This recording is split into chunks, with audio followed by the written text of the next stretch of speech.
Hello guys, welcome to my channel. स्वागत है फिर से एक बार नए वीडियो में। आज हम जानेंगे शिवलिंग पर क्या चढ़ाने से मिलता है कौन सा फल। शिवलिंग पर अक्सर जल और बेलपत्र तो चढ़ाया ही जाता है, लेकिन इसके अलावा भी बहुत कुछ अर्पित किया जाता है। शिव जी कई प्रकार के द्रव्यों से अभिषेक किया जाता है। सभी तरह के अभिषेक का अलग अलग फल दिया जाता है। शिव पुराण के अनुसार किस द्रव्य से अभिषेक करने से क्या फल मिलता है, जानिए। जल से रुद्र अभिषेक करने पर वृष्टि होती है। कुशा जल से अभिषेक ने रोग पर से छुटकारा मिलता है। दही से अभिषेक करने पर पशु भवन तथा वाहन की प्राप्ति होती है। गन्ने के रस से अभिषेक करने से लक्ष्मी की प्राप्ति होती है। मधु युक्त जल से अभिषेक करने पर धन वृद्धि होती है। तीर्थ जल से अभिषेक करने पर मोक्ष की प्राप्ति होती है। इत्र मिले जल से अभिषेक करने से रोग नष्ट होते हैं। दूध से अभिषेक करने से पुत्र प्राप्ति होती है। प्रमेह रोग की शांति तथा मनोकामनाएं पूर्ण होती हैं। गंगा जल से अभिषेक करने से ज्वर ठीक हो जाता है। दूध शर्करा मिश्रित अभिषेक करने से सद्बुद्धि की प्राप्ति होती है। घी से अभिषेक करने से वंश विस्तार होता है। सरसों के तेल से अभिषेक करने से रोग तथा शत्रुओं का नाश होता है। शुद्ध शहद से रुद्राभिषेक करने से पाप क्षय होते हैं।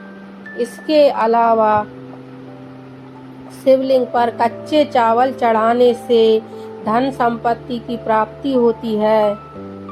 तिल चढ़ाने से समस्त पापों का नाश होता है।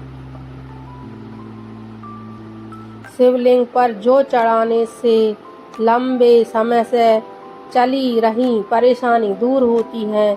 शिवलिंग पर गेहूं चढ़ाने से सुयोग्य पुत्र की प्राप्ति होती है। शिवलिंग पर जल चढ़ाने से परिवार के किसी सदस्य का तेज बुखार कम हो जाने की मान्यता है। शिवलिंग पर दूध में चीनी मिलाकर चढ़ाने से बच्चों का मस्तिष्क तेज होता है। शिवलिंग पर गन्ने का रस चढ़ाने से सभी सांसारिक सुखों की प्राप्ति होती है।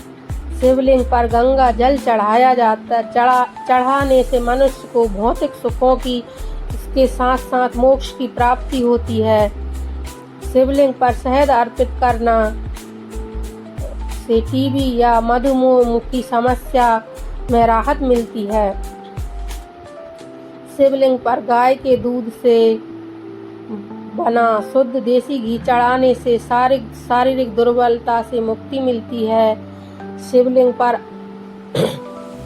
आंकड़े के फूल चढ़ाने से सांसारिक बाधाओं से मुक्ति मिलती है, मोक्ष मिलता है। शिवलिंग पर शमी के पत्र चढ़ाने से सभी तरह के दुखों से मुक्ति मिलती है।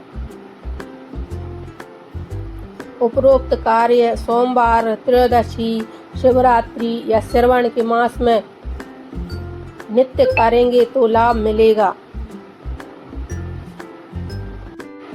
सोमवार के दिन उत्तर दिशा की ओर मुंह करके शिवलिंग की पूजा करना बेहद ही शुभ माना जाता है। शिवलिंग पर चंदन, अक्षत, बिल्वपत्र, पुष्प, धतूरा और गंगा जल चढ़ाने से भगवान शंकर जल्द प्रसन्न होते हैं और भक्तों की मनोकामनाएं पूरी करते हैं। भगवान भोलेनाथ को प्रसन्न करने के लिए मात्र 1 लोटा जल ही काफी माना जाता है। भगवान शिव के कर्म के 7 नियम आत्म साक्षात्कार और सद्भाव का मार्ग प्रदान करते हैं। कारण और प्रभाव में निहित ये सिद्धांत संतुलन, क्रिया और प्रतिक्रिया, परिवर्तन, वैराग्य, आत्म जागरूकता, दयालु, विनाश और सार्वभौमिकता, एकता पर जोर देते हैं। वीडियो अच्छी लगे तो लाइक, कमेंट, शेयर, सब्सक्राइब अवश्य करें। हर हर महादेव।